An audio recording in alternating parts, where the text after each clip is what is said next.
Praise the lord. మన ప్రభువును రక్షకుడైన యేసయ్య పరిశుద్ధ నామములో మీ అందరికీ వందనములు. ఈ రోజు దేవుని వాగ్దానం, కీర్తనలు 95వ అధ్యాయం 7వ వచనం. రండి, నమస్కారము చేసి సాగిలపడదాము, మనలను సృజించిన యెహోవా సన్నిధిని మోకరించుదాము. నేడు మీరు ఆయన మాట అంగీకరించిన ఎడల ఎంత మేల. ఈ వాక్యం ద్వారా దేవుడు మాట్లాడిన మాట ఏంటంటే, నమస్కారం చేసి సాగిలపడుట. అంటే ఇక్కడ సాగిలపడటం అంటే కేవలం శారీరకమైన భంగిమ మాత్రమే కాదు, అది మన పూర్ణ హృదయంతో దేవునికి లోబడటాన్ని సూచిస్తుంది. సృష్టికర్త ముందు మనం ఎంత అల్పులమో ఒప్పుకుంటూ ఆయన సర్వాధికారాన్ని అంగీకరించడమే నిజమైన ఆరాధన. మనలను సృజించిన యెహోవా అంటే ఆయన కేవలం ఒక దైవం మాత్రమే కాదు, ఆయనే మనల్ని నిర్మించినవాడు.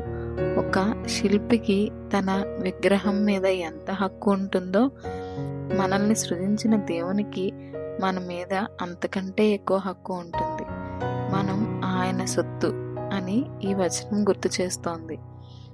నేడు మీరు ఆయన మాట అంగీకరించిన ఎడల అంటే ఇది ఒక హెచ్చరిక మరియు ఆహ్వానం.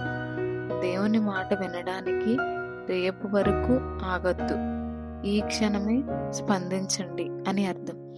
ఇశ్రాయేలీయుల అరణ్యంలో దేవుని మాట వినక తమ హృదయాలను కఠినం చేసుకున్నారు. మనం అలా చేయకూడదని భక్తుడు హెచ్చరిస్తున్నారు.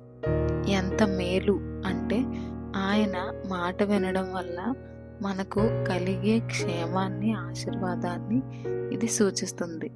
ఆయన మనకు కాపరి, మనం ఆయన మేపు గొర్రెలము.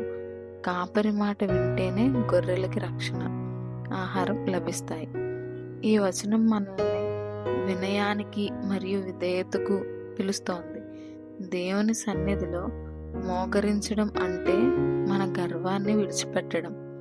ఆయన వాక్యాన్ని వినడం వల్ల మన జీవితాల్లో నెమ్మది, మేలు కలుగుతాయి. ప్రార్థన. పరలోకమందున్న మా తండ్రి, నీ పరిశుద్ధ నామానికి వందనాలు. నాయన, కీర్తనలు 95వ అధ్యాయం 7వ వచనంలో చెప్పబడినట్టుగా నాయన, నీవు మా సృష్టికర్తవు, మేము నీవు మేపే గొర్రెలము ప్రభా. ఈ సమయంలో మేము మోకరిల్లి సాగిలపడి నిన్ను ఆరాధిస్తున్నాం ప్రభా. మమ్మల్ని సృష్టించి ఇప్పటి వరకు కాపాడుతూ వచ్చిన నీ కృపకై స్తోత్రాలు నాయన. మా హృదయాన్ని కఠినం చేసుకోకుండా నీ స్వరాన్ని వినే మనసును మాకు ప్రసాదించండి. మా జీవితాల్లో నీ మాటకు లోబడి నడవడానికి మాకు సహాయం చేయండి. మా అవసరతల్లో ప్రభా, మా కష్టాల్లో నీవే మాకు కాపరివై మమ్మల్ని నడిపించండి.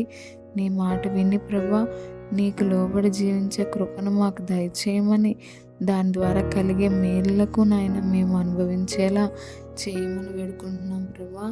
ఈ సమయంలో మా హృదయంలో ఉన్న అలజడిని, ఆందోళనని నీ పాదాల చెంత పెడుతున్నాం ప్రభా.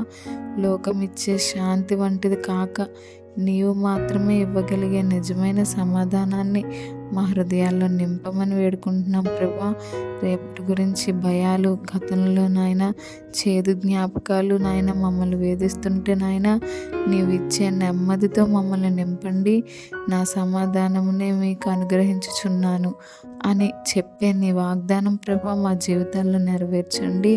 మా ఆలోచనలు, తలంపులను నాయన నీ ఆధీనంలో ఉంచుకోమని ప్రతి చింతను నీ మీద వేస్తున్నాం ప్రభా. ఎందుకంటే నీవు మా పట్ల శ్రద్ధ కలిగి ఉన్నావని మేము నమ్ముతున్నాం ప్రభా. మా మనస్సుకు నాయన గాయపరిచేది ప్రతి పరిస్థితిని, వాటి నుండి మమ్మల్ని విడుదలనిచ్చి నీ నీడలో మాకు ప్రశాంతతను దయచేయమని యేసుక్రీస్తు నామంలో వేడుకుంటున్నాం తండ్రి. ఆమేన్.